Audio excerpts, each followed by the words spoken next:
I'm going to be telling you 3 investment locations, 3 hotspots, you could say, that you can invest in right now and that will give you some pretty amazing growth. I'll also talk about why, data factors that no buyer's agent is going to tell you, that you can find these investment locations through yourself. And I'm going to talk about one of the common myths, that you don't need to make a decision or a trade-off between positive cash flow and growth, how to get the combination. Do you want to achieve wealth and passive income through property investing? PK Gupta, host of Oz Property Investment Mastery, will help you achieve passive income by buying top 5% growth and positive cash flow property and building a portfolio using data without you wasting months of time doing research, spending weekends at inspections, or dropping $10,000 to $20,000 on buyer's agents each time. So if you are confused and overwhelmed by the amount of contradictory information available online and don't know where to start, then this show is for you. Guys, let's get into it. So when Michael Jordan, a bit off topic, when Michael Jordan, started playing in the NBA, there were basically 2 types of players. There was offensive players, they're the ones who dunk the ball and everything like that. And then there were defensive players. Michael Jordan was both. When Mike Tyson, started playing or started boxing, there was 2 types of fighters. There was lightweight and then there were heavyweight. Mike Tyson was both. He destroyed the competition. When Bill Gates, created Microsoft, at that time, there were basically 2 types of tech companies. There was one type that were focusing more on hardware, physical tech. And then there were another type that were focusing on software, all right? Bill Gates, Microsoft mastered both. And when Jeff Bezos started Amazon, basically there were 2 types of e-commerce strategies or e-commerce companies. There was pure online, like eBay, and then there was pure offline, like Kmart or Walmart in the US example. Bezos mastered both. And so conventional wisdom tells us that you have to pick a side. Like in property, you have to pick either growth or positive cash flow. You have to become binary. You have to become dichotomous. But this couldn't be further from the truth, all right? This is, the fact that one thing is right and the other thing is wrong. There's this debate of, growth is everything. Without growth, what's the point? And then the other side of the equation, all I want is passive income. I want positive cash flow. But if you want $100,000 passive income, then how many positive cash flow properties are you going to need without them growing? It's not possible. But then it's not possible to buy 5 high growth properties that are all negatively geared by $10,000 per year. Here's the thing. Mike Tyson, Jeff Bezos, Bill Gates, Michael Jordan, they mastered both. And if you want to develop a passive income, if you want to build a property portfolio, it doesn't need to be to the moon and 20 properties, but 3, 4, 5, 6, 7 properties, and actually be able to retire safely, comfortably, early, to spend more time with kids or just do what you want to do, then you really need to become like these people and master both things, positive cash flow and high growth. And I'm going to give you 3 locations right now that will prove to you that both sides of the equation do exist, that you don't need to make trade-offs. And I'm going to give you these 3 locations. You can effectively turn this video off, go and invest right now in these locations, but I don't recommend you do so. And I'll tell you in a second. So I know most of you just look at past growth, you just look at past yields, you just look at things like whether crime is low, you look at things that aren't really that consequential in terms of predicting growth. You're looking at the wrong factors. I've got them here on my phone. So get a pad and pen and write these down right now. What you really need to be looking at is 30 to 35 factors that allow us to understand the balance of supply and demand. There's no one magic formula that will give this for us. We need to do it ourselves. So you need to look at factors such as stock on market percentages. You need to look at days on market trends. You need to look at online search interest ratios. You need to be looking at building approval percentages. You need to be looking at average vendor discounting percentages. You need to be looking at developable land supply schemes. You need to be looking at job advertisement trends. You need to be looking at mortgage affordability. You need to be looking at 30 to 35 factors. I can guarantee you probably never heard of half of these. Neither have buyer's agents. This is what it requires, or this is what it takes to take all 15,000 suburbs, ignore states, ignore cities, go straight to the suburb level and pick which fit your budget and which are positive cash flow and which will grow. Okay, this is the kind of data analysis it takes. You got to ask yourself, house prices only increase when demand outstrips supply. If it's taking someone 2 months, if it's taking them 3 months plus on average in a suburb to sell a property, is demand very high? You don't even need to be a statistician to figure that one out. All right, guys, so let me cut to the chase. Let me give you 3 suburbs that my clients were investing in between 1 and 3 years ago. And now we've stopped investing there. You can invest in there now if you want. All of my clients will thank me because there'll be a surge of enhanced demand. But you can reverse engineer and see why it is that we invested in these locations. So location number 1. The first one that I'm going to say is Orange. Orange, New South Wales, postcode 2800. All right, and so when I look at somewhere like Orange, when we started investing there, I think it was about a year ago, prices were about $400,000. All right, so $400,000, you're in Sydney, Melbourne, you don't need $1 million to invest in property.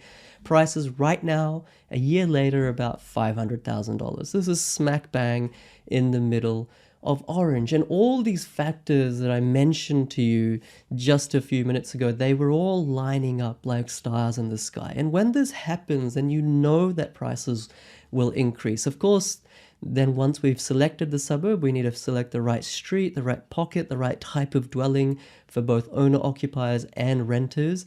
But the suburb does the heavy lifting. All right, and get this, that yield a year ago, when we were investing in Orange, was 5%. So 5%, New South Wales has manageable stamp duty, but notwithstanding that, 5% is positive cash flow. Now the yield is more looking like 4 or just above 4. So it's still neutral. You can still go ahead and buy there if you wanted to. We're not investing there anymore. We've taken the profits, we've taken that equity. You can invest there right now. It will still go up. I'm accountable for these videos. You can assess in a year's time whether I was right or wrong. We've already made $100,000 in a year. You needed about an $80,000 deposit to get into Orange, including all transaction costs. A year ago, you would have made $100,000. That's more than 100% cash on cash. And you would have been making about $3,000 or $4,000 or $5,000 positive cash flow every single year. So that's one location. The second location that I know you guys are holding out for, that you can invest in right now, is California Gully. California Gully. So where's California Gully? It is in Bendigo. So when we were investing in California Gully about 2 years ago, that's when we first started investing in California Gully. It's quite central Bendigo. You could buy a house for about $250,000, $280,000. $250,000, $280,000. You didn't need more than $50,000 to get in, right? And get this, the rental yield back then was 6%. That's huge. That's huge positive cash flow. Great money to be had. Now the median value has gone from about 250, or you could say 260, 270, to about 380, 390 on the ground right now, July 2021. In 1 or 2 years' time, that is how much prices have grown. So once again, you need about $50,000 to get in. In about 18 months, you've made $100,000 growth. That's 200% return on investment just by growth. Take that equity out, you can buy another 2 properties. And it was positive cash flow the whole time. All right, once again, the data lined up. And you're probably thinking, well, all right, well, these are all regional areas. I can't stomach that kind of risk, even though these are not risky areas at all. And PS, these areas were growing before COVID started. So it's not just because of working from home and all that jazz. I know that's what you think. It's not. It's we were seeing the data line up even before COVID. It's more fundamental, structural reasons why these suburbs have grown. All right, so the third one, because you're kind of saying this is all regional, let's go to a capital city. Let's go to somewhere like Adelaide. So in Adelaide, there's a suburb, Flagstaff Hill, postcode 5159, that we were investing in around a year ago or just over a year ago. Back then, prices were about 480, 490,000. Right now in Flagstaff Hill, I'm looking here at my screen, they're about 620, 630. So just over a year, you've made, once again, more than $100,000. To buy a $500,000 property in Flagstaff Hill a year or 18 months ago, you needed about 100K. All right, so capital cities, slightly higher entry costs. You've made 100K equity, so 100% return on investment. Back then, about 18 months ago or a year ago, the yield of Flagstaff Hill was high fours, so more than neutrally geared, positively geared. Now it's more like 4%.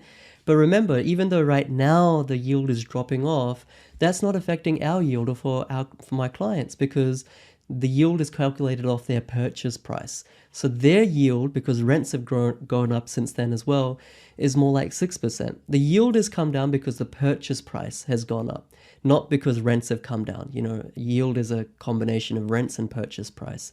So because purchase price or median value has gone up, that's why yield has come down.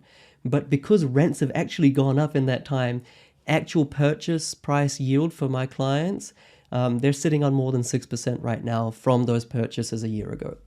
And so if you look at the data, like, you don't need to listen to me, you don't need to listen to buyer's agents, you just need to understand the data, and then you become self-sufficient, right? It's not hard to buy interstate. I've done so many videos on how to do that, client interviews on how we buy interstate without catching flights. You can figure that out. And here's the thing, just like Bill Gates, just like Mike Tyson, just like Michael Jordan and Jeff Bezos, we never make that distinction of positive cash flow versus high growth. You need both. If you want to build a portfolio, you need both of those things. And the highest performing property investors always get those two things. All right, that's how my portfolio is built.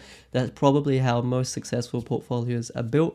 Yes, it is, I wouldn't say harder, it is more rare. But that doesn't make it harder. If you have a scientific way to get there, you can get these types of properties. And here's the thing, like, how are off-market properties possible? Like, why would someone not list it if they could? There are umpteenth level of reasons or number of reasons why people would go off-market. Some of them are, you know, if they're, let's say, getting divorced and they just really need to just get this thing off their head, don't want to think about it. Another reason is they've already bought another property and they have a deadline to meet, so they can't be bothered or have the time to go through the sales process of listing it on real estate, etc. Another reason is because it costs money, $3,000, $4,000, $5,000 to actually list your property on domain or real estate. Another reason is because some people just don't want the foot traffic, people coming in, poking around their wardrobes and open for inspections, all these things. There are so many reasons why people don't want to list their property, why they would prefer to sell it off market. It's not that difficult. You can do this yourself. So go one better than Jeff Bezos, go one better than Michael Jordan, go one better than Mike Tyson, than Bill Gates. Don't just get positive cash flow, don't just get high growth, get it off market as well. It's so much easier. And by getting it off market, you can get it under market value. Who doesn't like a discount? I'm not saying that this method will get you $100,000 off the price, although I think our record is about $67,000. But even a $20,000, $30,000 discount, you know, you'd take it every day of the week. So that's the diamond, right? That's the diamond strategy. Positive cash flow, high growth, under market value, off market. And if you can wrap that up, buy something that you can add value to in the future. But one reason we buy established properties, not new properties, so we can add value, subdivision, granny flat, renovation, etc. I'll leave that for another video, but hopefully that's brought you some value, guys. So I talked about the data that you need to be getting, and this is not from CoreLogic, by the way. I talked about why you should never make those dichotomies, those binary decisions. You should always strive for positive cash flow and growth. And I gave you 3 locations that you can actually go away, and I guarantee you, there's a disclaimer below about how this is not professional advice or personal advice, but I can tell you that these suburbs are not going backwards because the data is still incredibly strong.